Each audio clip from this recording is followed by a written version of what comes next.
नमस्कार दोस्तों, a very good morning. बहुत बहुत स्वागत है आपका आज की ताज़ा खबर में। हमेशा की तरह हम शुरुआत करने वाले हैं ग्लोबल इकोनॉमी की न्यूज़ के साथ। लेकिन न्यूज़ शुरू करने से पहले हमारी वेबसाइट investorney.in को विजिट करना मत भूलिए। यहाँ पर प्रोडक्ट्स लाइक मॉडल पोर्टफोलियोज को आप सब्सक्राइब कर सकते हैं with a 60% discount using the coupon code red RED। चलिए न्यूज़ की शुरुआत करते हैं। Like I said, global economy की न्यूज़ की बात करते हुए सबसे पहले हमें बात करनी होगी about the falling oil prices, right. तो कल ब्रेंट क्रूड एंड बाकी जो बेंचमार्क्स है, यूएस का एक वेस्ट टेक्सास इंटरमीडिएट भी एक और ऑयल बेंचमार्क है, तो ये सारे ही benchmarks seem to be falling, right. Oil के प्राइसेस गिरते हुए दिखे because Iran is discussing strait of Hormuz with Saudi Arabia and Oman right now. तो पिछले कुछ दिनों से चीज़ें ऑयल के प्राइसेस के पॉइंट ऑफ व्यू से थोड़ी सी बेहतर हो रही है, प्राइसेस गिर रहे हैं। सबसे पहले तो पिछले हफ्ते में I am sure you must be knowing कि डोनाल्ड ट्रंप ऑर्डर्ड कि जो अटैक्स वो कर रहे थे on Iran, that must be stopped temporarily. And उसके बाद से कोई major development on the war side अब तक हुई नहीं है। ईरान के एक टॉप डिप्लोमेट है, उन्होंने कुछ सेपरेट कॉल्स होस्ट किए थे with Saudi and Omani counter parts, जहां पर उन्होंने ये डिस्कस किया कि एलिमिनेशन जरूरी है ऑफ द इनसिक्योरिटी जो स्टेट ऑफ हॉर्मुज में कॉज की गई है because of the aggressive actions of the United states. तो उन्होंने यहाँ पर ये चीज एक्नॉलेज की कि जो एक इनसिक्योरिटी जैसी सिचुएशन हो चुकी है स्टेट ऑफ हॉर्मुज में, तो उसको निकालने की जरूरत है एंड ट्रेड चैनल्स ओपन करने की जरूरत है। तो जो पॉज है इन फाइटिंग में between the US and Iran, वो अभी भी होल्ड होता हुआ दिख रहा है। तो इससे कुछ होप्स, जो उम्मीद है कि डी एस्केलेशन होगा in the middle east conflict, तो वो बढ़ चुका है थोड़ा। एंड ईरान ने वैसे रिपोर्ट्स जो है वो रिजेक्ट किए हैं कि कोई 10 डेज सीज फायर अग्री हुई है between Iran and US, but कुछ टेम्पररी पॉज करंटली दिख रहे हैं in the hostilities, right. Speaking to the reporters, Trump ने ये भी सजेस्ट किया है कि कुछ एक रूमर थी मार्केट में कि US was actually running short of weapons and इसीलिए उन्होंने वो अटैक्स नहीं किए थे। But he said that they have plenty of ordnance to attack and they just did not attack, क्योंकि उनका ये कहना था कि maybe Iran wants a deal out of it. The key take away basically here is that de escalation अगर होता है Gulf में, देन दैट सिग्नल्स की सप्लाई डिसरप्शन की जो रिस्क है वो थोड़ी सी कम होगी। एंड ये एक मोडेस्ट छोटी सी एक टेलविंड है फॉर कंट्रीज लाइक इंडिया, जो ऑयल इंपोर्ट बिल पर बहुत ज्यादा डिपेंडेंट रहते हैं। ट्रेजरी यील्ड्स यूएस के नीचे गिरते हुए दिखे बिकॉज अब बहुत सारी चीजों का मार्केट जो है वो जायजा ले रहा है, which includes Fed rate decisions and the oil prices decreasing. तो एज वी स्पीक यूएस में करंटली फेड रिजर्व की मीटिंग्स हो रही हैं एंड आज रात को basically is when you will get more idea about whether the Fed is going to hold rates or not. More or less decision currently तो इसी probability का लग रहा है कि the rates will be unchanged in this meeting as well.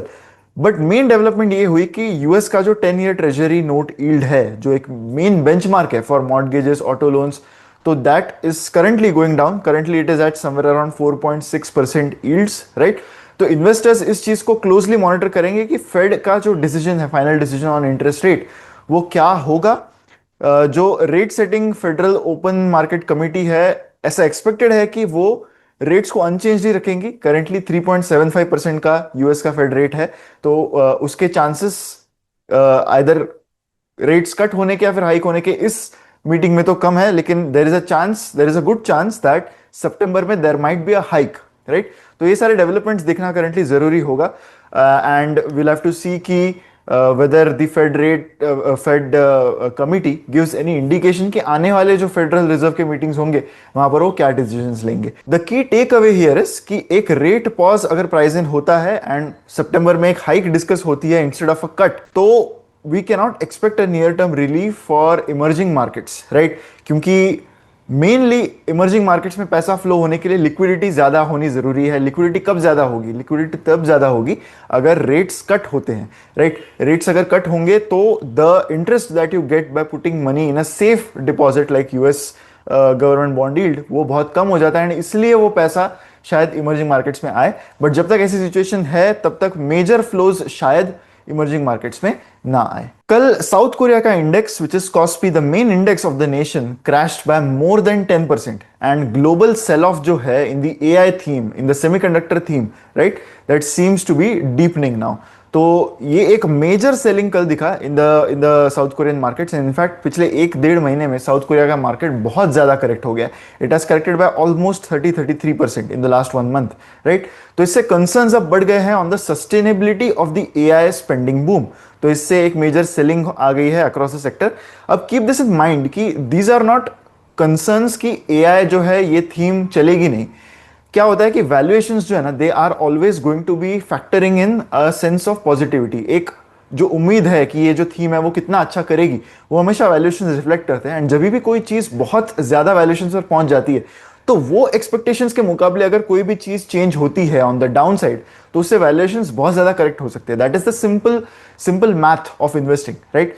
तो यही हमें अभी करंटली एआई थीम दिखाई दे रहा है। जो लॉसेस है that followed NVIDIA's latest round of more than $750 billion of in AI infrastructure deal, ये डील्स होने के बाद भी NVIDIA का स्टॉक जो है वो परसों गिर गया था, राइट।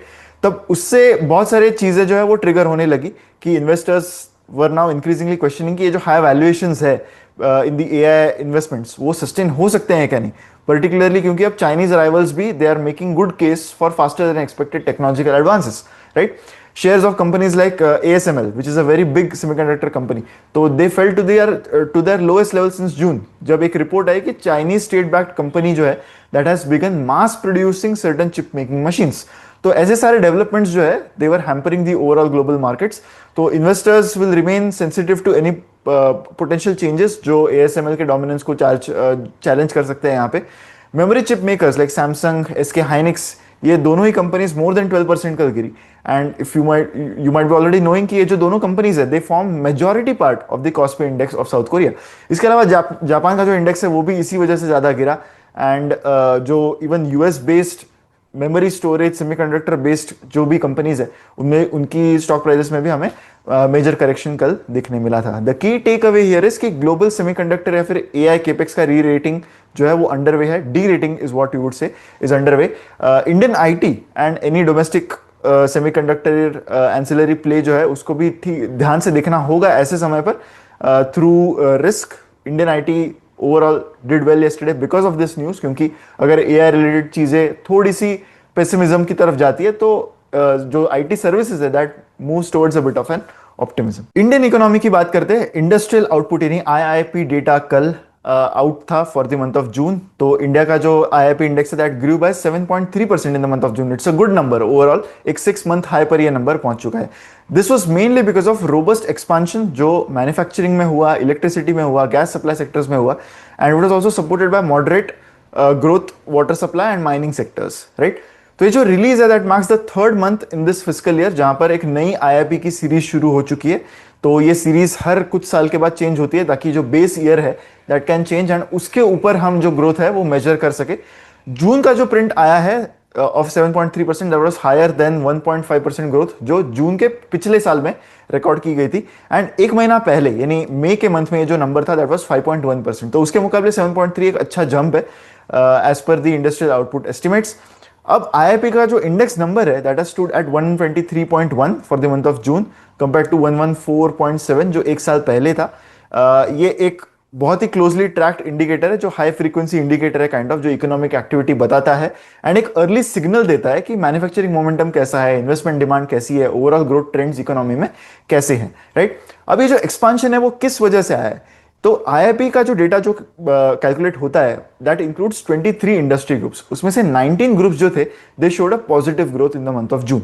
तो जो की कंट्रीब्यूटर्स थे कि ये जो ग्रोथ अच्छी आई है वो किस वजह से आई है, तो electrical equipment sector, motor vehicles, trailers and semi trailers, manufacturing of food products, ये सारे सेगमेंट्स मेन रहे जिसमें हमें डबल डिजिट से भी ज्यादा ग्रोथ इस मंथ में दिखी। इसके अलावा higher production of textile, paper and paper products, manufacturing computers, ये सारे ही सेक्टर्स में एक पॉजिटिव ग्रोथ दिखी है। The key take away here is कि एक ब्रॉड बेस्ड मैन्युफैक्चरिंग स्ट्रेंथ नजर आ रही है which is supporting the domestic capex and consumption cycle for now. And ये इंक्रीमेंटली एक बहुत ही पॉजिटिव चीज है फॉर द इंडियन इकोनॉमी। अब बढ़ते हैं कुछ स्टॉक वाइज न्यूज की ओर जहां पर हम कुछ इंपॉर्टेंट रिजल्ट्स की बात करने वाले हैं। Let us start with Tata capital, right. Net interest income इस एनबीएफसी का has increased by 25% during this quarter. PAT, profit after tax, has increased by 56%, right? AUM growth 22% की रही। GNPA NNPA भी अगर हम देखें तो ओवरऑल थोड़ी बहुत इंप्रूवमेंट हमें यहाँ पर नजर आ रही है। पैट ग्रोथ 56% की, इट मींस कि this is sharply outpaced the net interest income. That means कि एक अच्छा ऑपरेटिंग लेवरेज यहाँ पर दिखा है, which also points at normalizing of credit costs, right. CRAR जो एक रिस्क वेटेड असेट्स का एक अच्छा इंपॉर्टेंट कैलकुलेटर है, यहां पर थोड़ा सा डिक्लाइन हुआ है, which is not a good sign for an NBFC, but it is not a very challenging number, या फिर एक वरिंग नंबर नहीं है इस क्वार्टर में। 50 बेसिस पॉइंट से Q on Q CRAR decrease हुआ है, despite improving 200 basis points on year on year basis. Balance sheet की ग्रोथ फिलहाल काफी अच्छी है। रिटेल SME हैवी मिक्स जो है दैट इज ऑलमोस्ट 85%, तो इससे असेट क्वालिटी का जो रेजिलियंस है वो काफी सपोर्टिंग नजर आ रहा है। एंड कोई भी मॉनसून रिलेटेड स्ट्रेस नहीं है, ऐसा भी मैनेजमेंट ने इस रिजल्ट में कहा है। The key take away here is कि PAT growth being more than NII shows की थोड़ा बहुत ऑपरेटिंग लेवरेज NBFC में नजर आ रहा है। इसके अलावा असेट क्वालिटी भी इंप्रूव होती हुई दिख रही है, but mainly capital raise related चीजें जो है वो यहां पर वॉच करना मेन टेक अवे रहेगा। नेक्स्ट बात करते हैं वरुण बेवरेजेस के Q1 रिजल्ट्स की। Overall the revenues of the business have increase by around 20.8%। Stock in fact fell down by almost 8% yesterday जब रिजल्ट्स अनाउंस हुए थे। EBITDA जो है कंपनी का that has grown by 17%, PAT has grown by 15%। PAT margin में थोड़ी सी गिरावट इस क्वार्टर में नजर आई। तो क्विकली हम ब्रेक डाउन करते हैं इस रिजल्ट का। वैसे तो एक डिटेल्ड वीडियो आज हमारे चैनल पर इस पर आने वाला है regarding Varun beverages, but mainly जो रेवेन्यू ग्रोथ है वो 21% की रही। EBITDA ग्रोथ उतना ज्यादा नहीं रहा। इसका मतलब क्लियर है कि मार्जिन जो है वो कंप्रेस हो गया है। तो उसका मेन रीजन है कि कंसोलिडेशन हुआ है of the recently acquired Twija business. अब ये जो ट्विजा बिजनेस है ना, इसके मार्जिन्स कंपनी के मेन मार्जिन्स जितने अच्छे नहीं हैं, एंड इसी वजह से कंसोलिडेशन के बाद ये मार्जिन जो है वो थोड़े से लोअर हो जाते हैं। बट इंडिया वॉल्यूम्स जो है उसमें जो इंक्रीज है दैट इज ओनली 14.4%। ये ओनली इसीलिए है क्योंकि बेस जो है ना of the last year that was a little week. तो ऐसा एक्सपेक्टेड था शायद मार्केट्स को कि इससे बेटर ग्रोथ वॉल्यूम टर्म्स में होगी, बट कुछ मंथ्स में अनसीजनल रेन की वजह से overall volumes were not good is what the management has said. Two structural positives are की एक exclusive bottling appointment with PepsiCo हो चुकी है, which has extended to 2049 now, and it has removed some of the operating restrictions. इसके अलावा एक during the quarter एक tie up भी हुआ है कंपनी का with Calpis brand, which is Japanese brand. तो इससे थोड़ा सा ऑप्शनैलिटी जो है फॉर कैटेगरी एक्सपांशन वो बढ़ गया है। कंपनी के मैनेजमेंट से जब कॉन कॉल में कैंपा की ग्रोथ के बारे में पूछा गया, तब जो कंपनी के MD है उनका यही कहना था कि जो राइवल का एक्सपांशन है that seems to be driven by geographic expansion, and first time consumers जो है वो इस कैटेगरी में आ रहे हैं, वहां पे उनको मार्केट शेयर मिल रहा है। So it is not necessarily the market share that Campa is getting is not at the expense of Varun Beverages business, is what the management was basically saying. But the main takeaway of this result was कि growth इससे और बेहतर expected थी market को, and उतनी growth नहीं आने की वजह से थोड़े बहुत कंसर्न्स यहाँ पर है।